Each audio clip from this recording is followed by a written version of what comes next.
I decided to put blue lock players on Euro 2024 teams to see who would end up to come out with the win. Anyways, guys, I know you guys probably thought I said a whole lot of gibberish. I'll explain later, but please, before I explain, please make sure to like and subscribe on this video. Hit the post notifications bell. And honestly, bro, road to 2K, we're almost there. Let's get right into it. So today, I'm basically going to be choosing the top two or the teams that I think are going to qualify from each group in the Euros and basically put a blue lock player on them. And then basically just, it's a random blue lock player, by the way. I spin the wheel for all these results that come out. I'm going to be spinning the wheel for all these players that go with these different teams. And then we're just going to be spinning the wheel for the matchup, spinning the wheel for all that shit. All I'm basically going to be deciding is who is going to end up winning the Euros round by round. So, without further ado, let's get right into this. I should start by giving you all the players that ended up on all these different teams. So, first, we have Germany, who now got Shoei Barrow as their striker, which I think will be a very dangerous combo with Musiala and Wirtz on the wings. That is a team right there. I'm not even going to lie. Switzerland, who ended up getting Igaguri. Spain, who ended up getting Aiku, which is actually perfect for Spain because even though Spain are very, well-rounded in the attack and the midfield, I do think that their defense could use a little bit of work. So, Aiku getting in there is just purely based off luck of the draw, but that's W for them. Italy getting Shido. Now that is kind of interesting as well because I don't know how Shido would fit in with Chisia and shit like that. But anyways, we're going to keep going. Chigiri going to England. Perfect for England, in my opinion. England has good defense, right, on paper.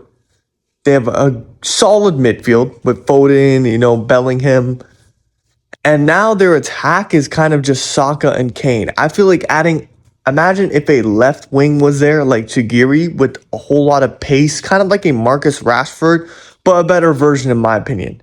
Yeah, Chigiri would cook on England. Rio to the Netherlands, which I don't know how to feel, honestly. Nagy to France. Now, these guys are actually contenders to win the entire thing. Because my boy Nagy, imagine him playing in the middle with Ousmane Dembele to his right and Kylian Mbappe to his left with Griezmann behind him. Oh my gosh. Now that is a team. I'm not even going to lie. Next, we get Romania and Gagamaru. Don't know what to feel about that. Belgium plus Isagi. Now, Belgium being with Isagi is kind of like, you don't really know because Belgium is kind of washed. I'm not going to lie. They're kind of washed. But I'm low-key going to be substituting Lukaku's dumbass for Isagi. And it's basically just Isagi and Kevin De Bruyne versus the world right now. Anyways, we get Hungary getting Hiyori. I don't know how to feel about that. Croatia getting Karasu. Now, I don't think this is the best selection for Karasu because, again, Croatia's problem isn't their midfield, although it's their strikers. We all know Croatia can defend till the 90th minute and defend even after the 90th minute to be able to get to penalties to eventually win. But Croatia are not really a team, other than when Mario Mandzukic left, are not really a team that will score a lot of goals on you. And so adding a guy like Karasu, who also isn't really a goal scorer, I don't think it helps them out a lot. I'm not going to lie. Then we have Slovenia with Kunigami. Again, I don't even know. Kunigami, bro, I feel like he'll fail here because Kunigami doesn't have a dude who can actually pass the ball. He's kind of useless without that. We get Poland with Nico. Now, that's an interesting, combination there because Nico is, if you remember the first beginning of the series, this guy can ping long balls from the back of the field all the way to the front of the field. And now he'll be playing with Robert Lewandowski as his 9. I feel like that combo will be kind of dirty. I won't even lie. Then we have Slovakia and Yuki Mia together. And now, finally, we get my boy Bachara with Denmark. The reason why I put Denmark here is because they have Christian Eriksen. They have Christian Eriksen. And now adding Bachara in the mix. Bachara just seems like a guy who can, I ain't gonna lie. He seems like a guy who can thrive on a team like this. I don't know, really. And then we have Ren on Portugal, which is very, very OP. Now let's get into these round of 16 matchups. For the first matchup in the first round, we have Nikos Poland versus Kunigami Slovenia. And I think Nikos Poland will actually thrash Kunigami Slovenia only because Kunigami isn't a creator of himself. And I think that Poland itself, I think, would be able to defeat Slovenia already. So honestly, yeah, I got Nico and Poland advancing pretty easily. Next, we have Nagi's France versus Karasu's Croatia. And yeah, Nagi's France is going to absolutely give Karasu's Croatia the biggest ass whooping they've ever got. Moving on. Hiyori's Hungary versus Chigiri's England. Another one-sided matchup. England are absolutely thrashing Hiyori's Hungary over here. We get Denmark's Bachara versus Belgium's Isagi. I do think Isagi will pull out with this. Kevin De Bruyne and Isagi is actually a nutty duo. Imagine Kevin De Bruyne just pinging out long balls to Isagi, putting him in front of the net, and then Isagi two-gun volleys that into the back of the net. Yeah, nah. That's a duo right there. That's a duo we're going to have to look out for. And then we're going to have Slovakia and Yukimiya versus Romania and Gagamaru. I think Yukimiya wins this because, yes, Gagamaru can save a whole lot of shots. He's not saving everything. I think Slovakia would be able to, with the help of Yukimiya in their offense, I feel like they'll be able to create more chances on goal and end up scoring at least one time, where I think Romania don't really have those weapons on offense. Anyways, we get Barrows, Germany versus Rio's Netherlands. Now, in real life, Germany versus Netherlands would actually be a very good game to watch, tactically and defensively. But yeah, I do think it's really Van Dijk versus Barrow, plus Musiala, plus Wirtz. I'm not saying the Netherlands doesn't have any crazy other defenders, but I'm just saying that Germany is just a powerhouse in this tournament. They have it all. From goalkeeper all the way up to striker, their team is absolutely stacked. So I'd say Barrow's Germany advances. We then get Spain and Aiku versus Switzerland and Igaguri. We know who's winning that. Portugal and Rin versus Italy and Shido. Very interesting matchup, but the way that I'd imagine Rin playing on this team, obviously, if Ronaldo's on this team, because I'm not gonna lie, benching Ronaldo for Rin would be crazy.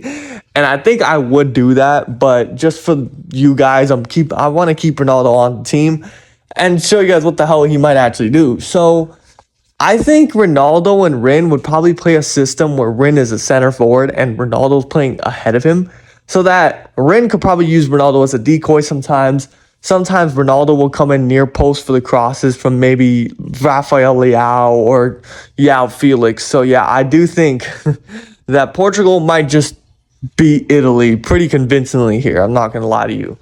On to the quarterfinals. The first matchup of the quarterfinals, we have Nico and Poland again versus Belgium and Isagi. Now, I do think that, yes, Belgium and Isagi is the better duo than Nico and Poland. I do think that Belgium can also beat Poland on its own anyways because, bro, like, come on. Belgium are frauds. I'm not going to lie. In real life, they are frauds. They're ranked, like, I think top 3 in the entire world, and they're still, like, they're not that good. Like, you know what I mean? They've always been frauds in international tournaments. So, yeah, I do think that Belgium is a fraudulent team, but adding a guy like Isagi with Kevin De Bruyne at this point, yeah, I do think that they will beat this duo of Nico and Lewandowski. Moving on, we have Nagy and France versus Germany and Barrow. Man, that is a matchup. I'm not even gonna lie. That's a matchup right there, bro. And, bro, when I'm looking at it on paper, it looks like Germany has a lot of attack power. Germany has good midfield, good defense. They're a very well-rounded team.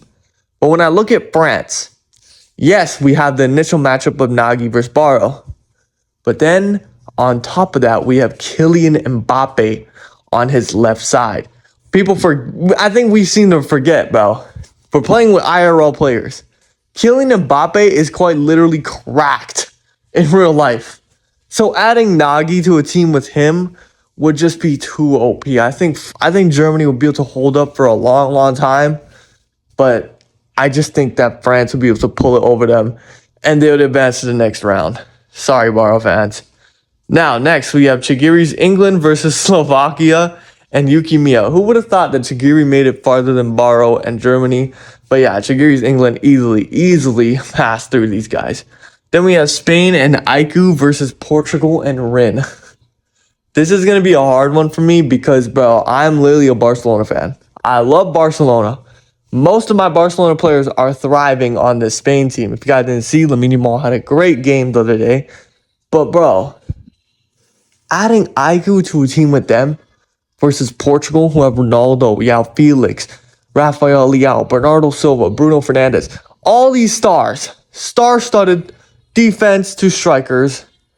And then I do think that Ren would be able to go crazy with Ronaldo creating shadows for him to go into and shit like that. Like, yeah, I'm going to have to give this to Portugal and Ren. I'm sorry, Spain fans. Yes, I know Lamine Yamal is a problem, but I do think that Spain can beat them in real life. Just with the addition of Ritoshi Rin, I just don't think that the Spain defense would be able to handle them. Not gonna lie.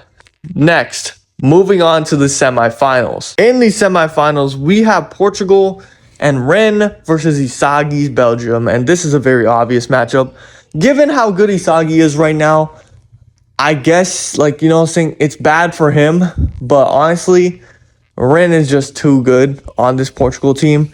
And I feel like he'll be going in here with the fiery, burning hatred, along with the better team on paper, just to thrash Isagi. In this case, it doesn't really matter how good Isagi freaking is himself. It's just his team isn't good enough to compete with this caliber of a team. Then we get Nagi in France versus Jagiri in England. Another very scrappy matchup, but the thing with Jagiri in England is, I know England is a very, terribly coached team at this point. I don't know what Southgate is doing, I'm not going to lie. So I do think that Nagy and France would just have too much power. They just have too much firepower for England to handle. If we're looking at England's defense, yeah, it's decent, but it's not that good. England's midfield is also very good, but I feel like Southgate plays the players at the wrong spot. But I do think Shaqiri will put in work in this game. But I just think that France is way too stacked for Shaqiri and England to pull it over them. Moving on to the finals. Now in the finals, we have Portugal's Ren versus Nagi's France. And there is a lot that could be said about this game.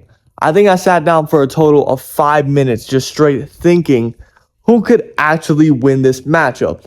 And I came to the conclusion that Kylian Mbappe, Nagi Cicero, and Ousmane Dembele, along with Antoine Griezmann, is just too versatile of a combo for Portugal's defense to handle. Now, you're probably wondering, aren't Portugal very versatile as well? Yes, they are. You know what I'm saying? They're very versatile. But it's another thing to have two absolute superstars. And yes, I do think Nagy is a superstar when he's trying. Again, this is Nagy when he's trying, not Wash Nagy, right? So I do think Nagy is the superstar when he's trying, along with Kylian Mbappe. We already know how good he is. It's already a big job to just stop this France team honest by itself for Portugal. Now, if we add in Nagy, it's even more of a big job, right? But you do have Ren. And I do think Ren can cause a lot of problems for France as well. It's just France have a nice and better midfield. Not better midfield. I'd say better defensive midfield than Portugal do. If you look at Portugal, most of their midfielders aren't really defensive midfielders. They're really offensive. Bernardo Silva, Bruno Fernandes, they're very going forward type of midfielders. And they don't have very much midfielders that are very defensive. So I think that the defense of Portugal just won't be able to hold up against the relentless attack that France gives. You guys are probably going to be asking me, what about Ronaldo? What about Ronaldo? Guys, Ronaldo is 39 years old. Respectfully, I do not think he's doing anything in this tournament. We're going to see because he plays today, but we're going to see if he can actually do something because him scoring in Saudi does not impress me. I don't care if he scores 100,000 goals in Saudi. Okay, 100,000 might be a little crazy, but 100 goals in Saudi in a season, I still won't think that this guy is washed because it's the Saudi league, bro. The Saudi league isn't a good league, and we all need to take that in. Now, enough about that rant with Ronaldo. The winners of this tournament is France and Nagi Seishiro. My boy Nagi will end up picking a fucking Euro over the NEL Championship. But yeah, man, I hope you guys enjoyed this video. Please make sure to like, subscribe, share it to your friends who fuck with football, who fuck with Blue Lock, who fuck with anything anime and manga related, and send my channel to them to see if they'll sub. But anyways, guys, comment down below if you'd like to see me do this with other tournaments like the Champions League, maybe the World Cup. And yeah, man, hope you guys have a great day. Goodbye.